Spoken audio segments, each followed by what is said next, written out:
I'm Pete. I'm Stephanie, and this is the Cool Part Show, the show where typically we would bring you a story about an interesting, innovative 3D printed part. I'm not sure if that's going to happen this time because the two of us are kind of on the bench.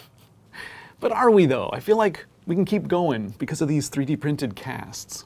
Okay, so we're not really injured, but even if we were, that is the advantage of these 3D printed casts, the ability to keep doing your normal activities even while you're recovering from an injury.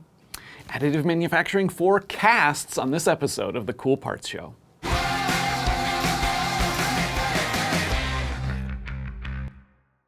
This episode of the Cool Part Show is brought to you by Carpenter Additive. The company's Powder Life solution is a combination of hardware and software technologies designed to help AM users manage their metal powders. Stay tuned after the episode for more on how the system works. Welcome to the Cool Parts Show. Thank you for joining us. If you like what you see, give us a like, hit that subscribe button. Today we're going to be talking about 3D printed immobilization devices, things like splints and casts. Yeah, we do episodes of the show, we have cool parts, and a lot of times we have to explain the coolness. How does this part help a valve? How does this part help a circuit breaker? But with this, I think anybody who's ever broken a bone can appreciate how this is a better solution. This removable, cleanable cast, and look, you can scratch an itch just like that. Yeah, so compared to a conventional cast that's going to be made out of like fiberglass or plaster wrapped around your body, this is a lot more comfortable to wear. It's lighter weight. You're not going to get, sweat and bacteria and stuff building up underneath. So these 3D printed casts are a new way of doing things like supporting a broken bone, helping a sprain, assisting with things like carpal tunnel syndrome. A whole range of different injuries and conditions can be helped with these casts. So these casts were made by ActivArmor. Each cast is customized to the patient based on a scan of the patient's extremity. So my cast is based on a scan of my arm. Stephanie's was based on a scan of hers. And this whole system is the brainchild of ActivArmor founder Diana Hall, who had some kind of heartrending experiences with conventional casts. Yeah, so Diana is a chemical engineer with a background in software and process engineering, but she first started thinking about casts while she was running a mentorship program for underprivileged kids. I saw a lot of kids that had to wear casts that were fiberglass, and they would get them through Medicaid. They would have domestic violence, substandard living conditions. So they would often be wearing these casts and they would just get them filthy, just couldn't even practice basic hygiene like washing your hands to have a snack. And one little girl had bed bugs under her. She was sleeping on her grandparents' floor. And one little boy had elderly and disabled grandparents, and he couldn't keep his dry in a bag outside the shower by himself, and he got it wet, and he wore it like that for 3 weeks and ended up with permanent scarring on his arm due to the skin breakdown. So when I saw that, I knew that there was a solution in 3D printed plastics that could be customizable. So I 3D printed out of ABS plastic, the same plastic as Legos, a little cast that was fitted for the kids. And I said, take this to your doctor and ask them if you can wear this instead. Just so you can play on the playground, get dirty, take a shower, just, do your normal lifestyle activities. The doctor called me a few days later and said, can you make me some more of these? So there was this idea, 3D printing to tailor-make cleanable, removable casts for individual patients. What followed was a question. Is this okay? Is it all right for 3D printed plastic to be a cast material? Diana Hall is not a doctor, so she set about finding the answer to that question. So I called the FDA and I said, can I do this? And I got connected with Dr. Lex Schultheis at the University of Maryland, Robert Fischel Medical Device Institute, who is a consultant for the FDA to develop the test protocols for 3D printed wearables. And I worked with him to help test ActivArmor products, and I published research abstracts in collaboration with the University of Maryland and the FDA on testing for things that you would have to consider for medical device wearables, including microporosity, so it doesn't trap moisture and bacteria against the skin, biocompatibility, so it doesn't react with the skin, all the things that you would need to make sure that these products are safe and effective, as well as customized, fitted to every patient. So let's pause for a second and talk about those conventional casts, because obviously the wrapped plaster or fiberglass, that is custom made to the patient as well. It's just being done in a very manual process. Yeah, we've talked about mass customization on the Cool Parts Show before, but your doctor's office has been doing mass customization for a long time. Right, but there's a lot of room for error in that traditional casting process. Your cast might end up being too tight or too loose. Maybe your limb isn't in exactly the right position, and so healing becomes uncomfortable, or in the worst case scenario, maybe your injury even heals improperly because of the way that the cast was made. And so ActivArmor is customized as well, but it's in a much more automated process, which is something we got firsthand experience with. The customization, that's a strength of 3D printing, but in this case, the customization is not the bonus or the special feature that additive manufacturing brings. The customization is a requirement. A cast doesn't work if it's not customized, and 3D printing is a manufacturing method that is able to produce a customized, a tailor-made component, and we did experience that. So talk about that. How does ActivArmor get there? Yeah, so as you said, everything starts with a scan. In the beginning, ActivArmor was using like a handheld 3D scanner. Unfortunately, those aren't super affordable or accessible, so they have since developed a free smartphone app that can do the scan as well. So the process now looks more like you go in for an injury, and your doctor or maybe a casting technician would position your limb in the right place, draw some markings to show where the device needs to go, do the scan, take some measurements, and share that with ActivArmor to get the process rolling. So the process for receiving your ActivArmor cast is that you use a free iPhone app. It's a digital 3D scanning app that we have developed, and you do a 1-minute scan of whatever body part. It's a full color scan, so you can draw right onto the skin where you want the cut lines to be. If there's a bony protrusion or an incision that you want offset, or you want an exposure for a bone stimulator or anything custom, that design then goes into our automated design software. That is a graphical user interface on the cloud that you can then apply those custom designs, and you can put it right on the marks that you made on the scan, and develop your custom design, and it'll visualize it for you. And then you can export the design file to be printable on any printer, or you can have it export in G-code that can be fed directly into our printer with a turnkey process that we have. So there are a couple of different ways that these devices are getting made. ActivArmor still prints quite a few of them. They use modified Fusion 3 edge printers, so fused filament fabrication, FFF. These are like extrusion style desktop 3D printers, and they produce them out of their office in Colorado. And they also have production partners around the country, actually around the world.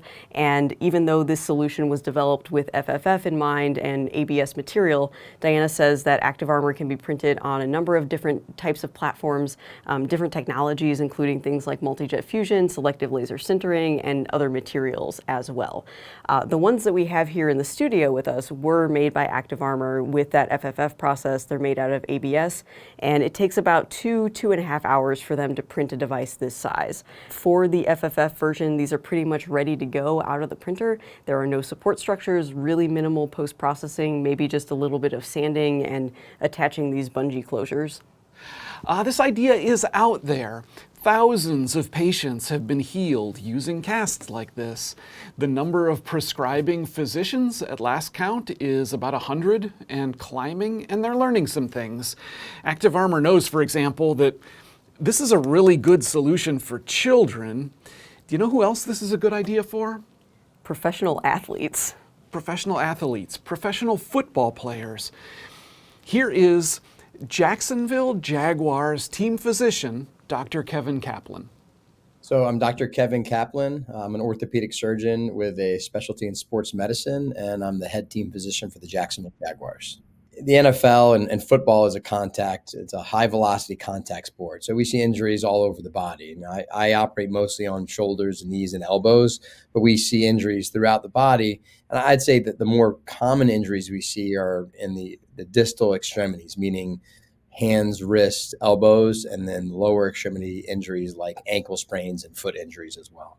Casts are a part of the game in order to allow players to continue to play when they have certain injuries. Obviously, not every injury is something you can play with, but some of the injuries we see you could potentially play with as long as it's protected.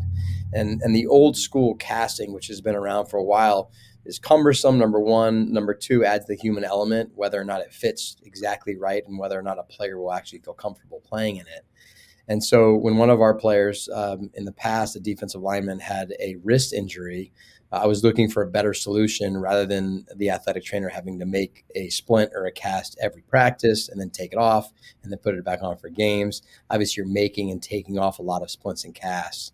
So Dr. Kaplan was looking for a way to make casts that would be reusable, so the team wouldn't have to keep remaking these devices before every practice, before every game. And so ActivArmor offers that. You can take them off, put them on. They are reusable, they are removable. They also have the added benefit of being really durable. So this would allow players to continue to play and practice to the best of their abilities while they're still healing from an injury.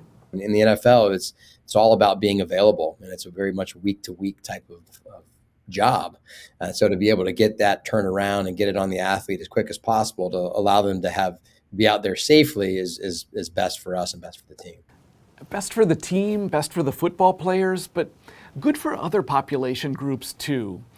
Dr. Kaplan had more to say about the virtues of 3D printed casts that he sees for the kind of patients he works with outside of the NFL season.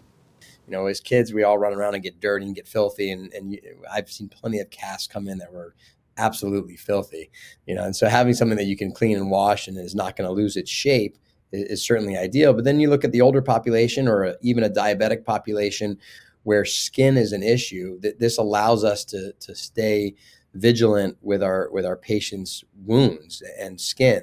And there's been a number of articles written in our orthopedic literature about the dangers of casting. I mean, casting is not without risk. You can get pressure sores, you can get ulcers, you can get skin infections and cellulitis, which is an inflammation of the skin. These are all real things that can be potentially very big problems. And so this cast solves a lot of those issues by being open and being able to be cleaned on a regular basis. So as we've said, ActivArmor is out there now. It's treated like a regular splint by insurance companies. These are being used by NFL players, by Olympic teams, by the military, as well as by kids and just regular people.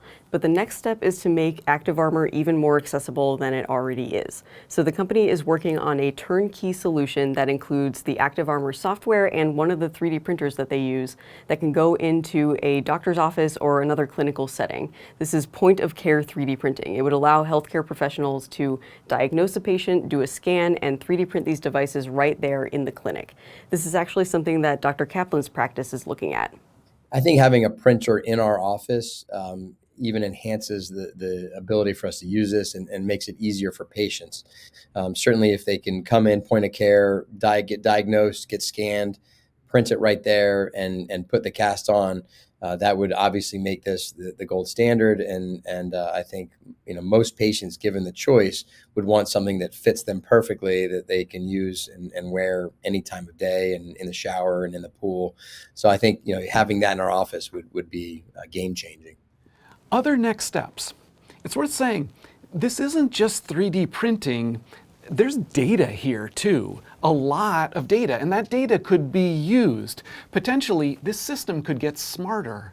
Right, so if every device starts with a scan, you can tie that information back to the patient's condition and then tie it to their ultimate health outcomes. And if you do that enough times, you can start to learn things about how particular designs and particular devices can help with healing certain injuries. So our plan is to integrate the AI function in 2024. We're already collecting data. We already have thousands of scans, and they're correlated to diagnoses. So if you have a buckle fracture, a pediatric buckle fracture in your wrist, here's a scan showing the size of the patient, the position that the physician put them in for the scan, and the device that they order for them. And all of that data can be collected in order to feed and fuel algorithms that can help support consistent treatment options and the best treatment options. All right. Let's wrap this up. All right, these are 3D printed casts produced by ActivArmor. The ones that we have here were produced through fused filament fabrication out of ABS, although they could be made out of other materials using other processes. Each device starts with a scan of the patient's limb using a smartphone app. There are design tweaks that can happen in software, and then the company will produce them themselves at their facility in Colorado or through a number of different production partners around the world. And ActivArmor is working on making this solution even more accessible. They're developing a turnkey package that will allow doctors to be able to print these devices right there in their practice. This design solves a lot of the problems of conventional casts. Conventional casts are hard to clean, they get dirty, they are uncomfortable to wear, they are not reusable, they make it hard for you to do your normal life. This cast, it comes on and off easily, it is cleanable, it is adjustable. This is quite possibly the future of how casts will be produced. The word of mouth is spreading, and when patients wear a device like this out in their community, you wouldn't believe the number of calls that we get. It averages 5 to 20 new patient referrals for every one patient wearing one. It works. It's not a novelty, 3D printed toy or whatever. It can be a standard of care. Just casting is one of those things that hasn't been changed in years. And I think this is kind of the first new innovation. And I really think it's going to take hold, and you're going to see a lot more of this type of device being used in the community. That's it for this episode. If you like the show, leave us a comment to let us know, and be sure to subscribe. And if you have a cool part that's changing how something has been made for decades or centuries, we want to hear about it. Email us at coolparts@additivemanufacturing.media. Thank you for watching. Thanks again to our sponsor, Carpenter Additive. In addition to supplying metal powders, the company also offers services, software, and hardware to help AM users manage their powder. One example is the Powder Life System, a combination of cloud-based tracking software with hardware designed to make powder handling easier. Two key components are the Powder Life Hopper and the automated docking station. Luke Boyer, manager of Powder Life Applications, and Andrew Holliday, applications engineer, explained how the system works. So today, when a user of additive manufacturing is receiving powder, they oftentimes receive it in either 5, 10, 15, maybe a 20 kilo bottle. But they're receiving pallets of them, and you're receiving 10, 20, 50, hundreds of these bottles. The user has to look and segregate and store them appropriately so the bottles don't get mixed up. And it requires a lot of lifting and moving and labor. The components of Powder Life are all based around making powder management systems on the additive manufacturing shop floor easier to use for the operator, cleaner, as well as more traceable. 3 of those basic parts of Powder Life are our Powder Life hoppers, or our storage containers for powder. The second would be automated docking systems that allow material to be pushed in and out of machines with no human contact. And the third would be our Powder Life online software system that allows you to trace this powder as it goes through your shop floor. The hardware, the software together just helps really streamline that and improve the final user's experience and let them concentrate on going from design to the part itself. Takes the headache of powder management out of the equation for them.